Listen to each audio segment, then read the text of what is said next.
How long until Elon Musk realizes this is a bad idea? I'm gay. Azan the Hun tweeted, I'm gay, and I retweeted and it begins. Unfortunately, Azan the Hun got yeeted. HasanAbi Productions did a blessed, I'm pregnant, Mpreg. Osanox did a selling laptops tweet. The amount of people that reached out to me yesterday thinking that I was actually hacked, thinking that it was actually me that was selling laptops is very scary. You know, that's the reason why there was some level of verification. So congratulations to Elon Musk. You've made the platform less secure. What? City of New York, New York City Gov. This is an authentic Twitter account representing the New York City government. This is the only account for NYC Gov run by New York City government. You can verify our identity by confirming our handle at nyc.gov connect social. No, you're not. This account is the only authentic Twitter account representing and run by the New York City government. Oh my God. That's awesome. I mean, it's terrifying, but also kind of funny. J.K. Rowling is based. I want to take this opportunity to apologize for all the things I've said and done. I've caused such material harm to the transgender community. The only thing I can say on my behalf is that I was on Ambien for a really long time and I didn't realize how my actions affected other people, or really even where I was. I thought I really was in the Harry Potter world interacting with house elves and dementors. It was harrowing. Doubted for a sec, but there's her pic and her name. Good enough for me. I love that. Dude, that's fire. There you go. People are already going bananas mode, you know, having fun with it. Hog's mad they don't have the clout to get a freebie. I couldn't stand to save $8 a month. Want to pay mine? I'm not a celebrity. I could stand to save $8 a month. Two-class system, communism at play. Not surprised. Are you paying for anyone in the poor class who can't afford it? Or just the arrogant ones who think they're above it? Funny how these millionaires refuse to pay, but most of us middle and even lower class pay with no issue. Yeah, because you're a idiot, dingus. That's the entire reason why Twitter Blue was a dumb thing from the start. You're a fool. That's the whole point. He knows it. You don't know it about yourself. Twitter Blue is only worth it if actual famous celebrities have the check mark. That's why he's forcibly giving them the check mark. It gives some level of value to your dumbass fucking check mark that, you know, LeBron James has it. All these Elon stands think he's actually democratizing Twitter. Yeah, Stephen King got it, and he didn't even fucking pay for it. My Twitter account says I subscribe to Twitter Blue. I haven't. My Twitter account says I've given a phone number. I haven't. Here's Musk responding to our story and confirming that he's paying for some accounts to be verified. Have confirmed that LeBron, who has 52 million followers, has said since he won't pay for verification, was emailed by Twitter an employee with the offer to have his sub comped on behalf of Elon Musk. James did not accept, but his account is showing he paid anyway. Here is Musk responding to our story and confirming that he's paying for some accounts to be verified. Oh my God, he's the most cucked man in America. I mean, this is the smartest thing that Elon has done, because like some people now, some legacy check marks will pay for Blue and say, oh, Elon comped it for me. Let's keep going. This morning, the Florida law critics dub the Don't Say Gay bill is expanding. Gender ideology has no place in our K through 12 school system, and we've made that very, very clear. It is wrong for a teacher to tell a student that they may have been born in the wrong body or that their gender is a choice. Expanding the law does not need DeSantis' approval, though the board made the move after he made the request. The board saying its vote reaffirms Florida's commitment to uphold parental rights and keep indoctrination out of our schools. Critics, especially from the LGBTQ community. It's such a funny take to say, like, we got to keep indoctrination out of our schools. Like, that's the entire purpose of a school, you fucking idiot. No, the real reason why they're saying it is they want to indoctrinate the children in the way that they see fit, not in the way that is, like, based on empathy and science, scientific consensus, but, like, the way that they want to indoctrinate children. It's a different format of the same argument that was happening under the Bush era, where they were like, hey, you shouldn't be teaching evolution. The jury's out on that. You shouldn't be teaching evolution to our children. Y'all remember that shit? I mean, some of you were literally not born back then, so you probably don't remember. I was alive, and a young Hasan that loved looking at American politics remembers perfectly when they banned stem cell research, for example, and then Germany started kicking America's ass on that field when, the theory of evolution was a subject matter of discussion. Are voicing concern that they or their children will be censured. You cannot legislate these clothes off of my body, and you cannot legislate me out of the classroom. Currently, Florida parents are allowed to sue school districts over violations, and teachers who violate the ban risk having their licenses revoked. As for that health class, the only place sexual orientation and gender identity can be taught, officials... Why would they put that in? Because, I'll be honest, you want to know why? And people are going to get mad at me for saying this, because it's cringe. That's why they put it in there, to subtly make these fucking already transphobic parents like go absolute bananas mode. There are places where you should let your freak flag fly. Go off kings, queens, emperors, all you want to do. School is not one of those fucking places. So when a normie who already is like geared towards being transphobic sees you letting your freak flag fly in some respects, I'm not saying that you should be boy modding when you're fucking teaching at school or anything, by the way. Don't misunderstand me. It sucks when, cringe is used as a justification for making your existence illegal. And unfortunately, boy moding, not modding. Sorry, I know. I think it's funnier to say boy modding, though. It's cooler, don't you think? I hurt the cause. I'm literally the cringe guy you're talking about. No, like in the eyes of fucking transphobic people, when you get sassy on camera, there's a deliberate reason why mainstream media puts you in there. Not the overarching coverage, but just that one moment. They're going to use anything and everything they can. Transphobia is going to continue regardless. Whether you are letting your freak flag fly or not doesn't really fucking matter. But like I said, I'm not saying boy mode when you're doing something like that. But look, you're very brave. You are. But you got to code switch a little bit, just a little tiny bit. It's not even technically code switching. It's more so knowing the audience that you are presenting yourself to. Here's a great example of this. Like, I don't have any issue with fucking gauges, right? I mean, I think gauges are kind of gross, but whatever. Or a fuck ton of piercings. But if you're going in front of like conservative parents and you wear all of your fucking piercings, then yeah, they're going to look at that and go, what the fuck? I do this all the time. I tailor my commentary towards an audience. If you see me debating, depending on who I'm talking to, I have much different talking points. Because you have to recognize who you are catering your message towards. Anyway, no matter what happens, people fucking yell at me about this, but the unfortunate reality is that when you are speaking to an audience, you have to frame your arguments towards them. And that, in many instances, is not even going to fucking change the reality. These people are fucking psychotic, bloodthirsty monsters. So if you want to do what you want to do, go off kings, queens, and emperors. If you don't want to read the room, go off. It's not really going to change anything one way or the other. In the least surprising bit of news of all time, another HasanAbi certified lock, another I called it moment. Charges have been dropped against Alec Baldwin in the Rush shooting. Yeah, of course they have. That was an insane thing to even fucking add, you clout demon prosecutor. Baldwin had been charged with those 2 counts of involuntary manslaughter that had accused him of ignoring safety standards that are supposed to be the protocol for movie sets.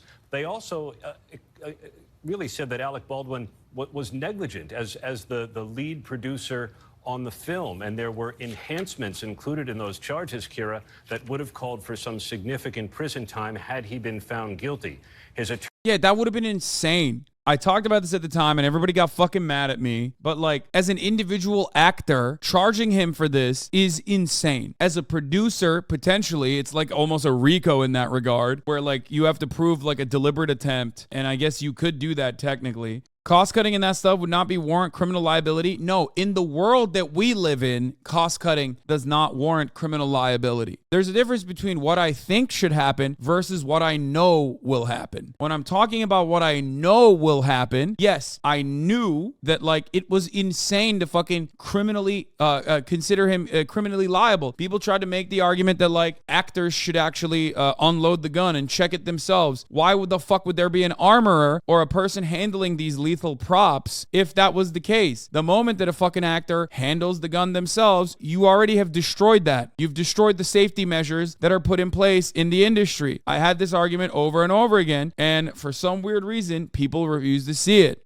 If you think I'm defending Alec Baldwin here because he's some white celebrity, you are the most delusional moron I have ever seen in my entire life. Kira, you're exactly right. So while Baldwin is breathing a sigh of relief here, all things are still moving forward with this armor, with Hannah Gutierrez-Reed. Nothing has changed for her at this moment. She is facing this count of involuntary manslaughter, and she will still stand trial at this point. And again, that trial, the preliminary part of it is set to start on May 3rd. Politicians are fucking douchebags, and douchebags rarely ever get their comeuppance, except for this one particular GOP leader in the state Congress of Tennessee. A member of the Republican leadership in the Tennessee House of Representatives was found guilty of sexually harassing legislative interns. This literally happened yesterday. It's hot off the presses. Let's take a look. This is one of the funniest Not very shocking, but one of the funniest fucking interactions I've ever seen. Scotty Campbell was among those who recently voted to expel the Tennessee Three, but it turns out Campbell and the GOP. I need y'all to understand something. While the Tennessee House of Representatives was voting on the expulsion of the Tennessee Three, the Republican Leadership Committee in the Tennessee House of Representatives was aware that one of their own in the Leadership Committee was responsible for sexually harassing 19-year-old college students who were legislative interns. They knew that that was happening. They never even talked about it. They let this guy keep operating. There was literally so many accusations that they had to fucking do an investigation. They just did it quietly. Hey, Representative Campbell, how are you, sir? We wanted to give the East Tennessee Republican a chance to respond to the findings of our latest investigation of Tennessee's Capitol Hill. As I understand, you admitted to sexually harassing this intern? Give me just 5 seconds. Okay. In fact, Scotty Campbell already knew we were investigating some serious allegations Hold on just a second. about his relationship with at least one Give me 5 seconds. Let me take a sip of my coffee real quick, brother. legislative intern, although he would soon divulge there was a second intern. Which direction do I need to look for your camera? Just look at me. Sure. This memo, obtained by News Channel 5 Investigates, shows a secret ethics panel recently concluded that based on a staff investigation, the ethics subcommittee finds that Representative Campbell violated the legislature's sexual harassment policy. I had consensual adult conversation. In order for a Tennessee Republican to violate their ethics rules, you got to go above and beyond. And this man, Representative Scotty Campbell, certainly did. Don't worry, more details will come in a brief moment. But just take my word for it, he definitely did do a bunch of fucked up shit. With two. One of the interns had an apartment in Capitol Towers, a condo apartment complex next to the Capitol where Campbell also had a place. The Republican lawmaker allegedly saw her and a 19-year-old intern going into her apartment. According to an account the victim sent to her university, Campbell made comments about how he was in his apartment imagining that we were performing sexual acts on one another and how it drove him crazy knowing that was happening so close to him. The woman added, I uncomfortably explained that that was not happening, and he insisted that he knew it was and asked me to tell him about it. She continued, I explained that she is my friend, and he proceeded to describe how sexually attractive he finds her, referring to the 19-year-old intern. You were in your apartment imagining that they were performing sexual acts on one another? That's not true. So she's just making that up? Yes. On another occasion, the woman says she went to Campbell's apartment to return a wrench she had borrowed. Quote, he proceeded to ask how many men I've slept with. She recalled, I told him 0, and he insisted I was lying and told me not to lie. He then proceeded to ask how many women I've slept with and said he bets girls go crazy over me. You asked her about how many men she had slept with, and then asked about how many women she had slept with? No. So you're saying she's just making all of this up? I'm saying that we had a consensual adult conversation. Then, according to the woman's account, the Republican leader offered cannabis gummies if she would show him tattoos and piercings on her body. He did. Off the gummy, baby. It's like, listen, babe, you want to get high off the gummy? I'm talking perk 30s, baby. This ain't no Oxycontin. This is fucking straight gummies, baby. Off that Zaza gummy. Denies it. Her story, I told him absolutely not, and he begged me for several hugs. She says I was getting progressively more afraid. This part is also terrifying, but also kind of funny in a weird way. But it's like, he literally was like, where's my hug at? Classic guy. Where's my hug at? Just reeking with desperation. And uncomfortable. He then reached out his hand towards me and grabbed me around my neck. I recoiled and said I felt sick and immediately left. Again, Campbell says he didn't think he did anything wrong. I was told that if anything ever crossed the line, they would tell me directly. And I'm hearing it from Phil. But remember the report from the ethics panel finding that Campbell had indeed violated the harassment policy. So are you saying? Like, this is what I don't get, dude. Like, what, you think you were rizzing her up? Like, what the fuck is wrong with you? Like, she literally told you, stop. He's like, well, I thought I was gonna hit that. Saying the ethics subcommittee is lying. I'm saying that I did not know that a workplace policy could be enforced when you're not at work. But News Channel 5 Investigates has... It's so funny. Like, yeah, dude, totally. No, you can like literally do whatever you want to the legislative interns as long as they're not in the boundaries of the fucking House of Representatives. Yeah. Like, how fucking stupid are you? This guy gets to have a say on matters that pertain to the lives of like thousands of Tennesseans, dude. It's insane. I don't get it. Isn't there like a field, like a force field? I thought, you know, like one of them kind of things, you know, I could do whatever kind of thing I want outside of the work. Like, you mean to tell me I can't kill people outside of work? Even coworkers? You think I'm gonna get hit with an ethics violation if I kill one of my coworkers outside of work? I don't understand you. I thought this was Tennessee the way God intended. As for how Campbell thinks his vote to expel the Tennessee 3 squares with his own This part is hilarious. They broke the House rules of decorum. And you broke the House policies regarding sexual harassment, according to this letter. I had a consensual conversation with adults. And when the adults informed me that we could talk and that there weren't guardrails, I talked to who I thought were my friends. Friends whose definition of friendship appears to be far different from this Republican's idea of what it means to be a friend. Again, Representative Campbell resigned about 6 hours after we confronted him with those allegations. Still, there are lots of questions that are not answered. Why did Speaker Sexton and other Republican leaders not act more decisively? Yeah, why did he resign after it was made public by News Channel 5's investigative reporting team? They knew about it for some time. They investigated it. The investigation concluded. He didn't fucking resign after the investigation concluded. He fucking resigned after it was made public. If you used Facebook anytime between 2007 and 2022, you could have money coming to you. But you have to register it. So quick rewind. Back in 2018, Facebook was all over the news for the Cambridge Analytica scandal. Remember the personality quiz? It exposed your user data without your permission, even if you didn't take the quiz? Well, Meta, Facebook's parent company, denied wrongdoing but settled for $725 million in a class action lawsuit. That settlement is just now open for distribution. Meta telling ABC News, we pursued a settlement as it's in the best interest of our community and shareholders, adding over the last 3 years, we revamped our approach to privacy.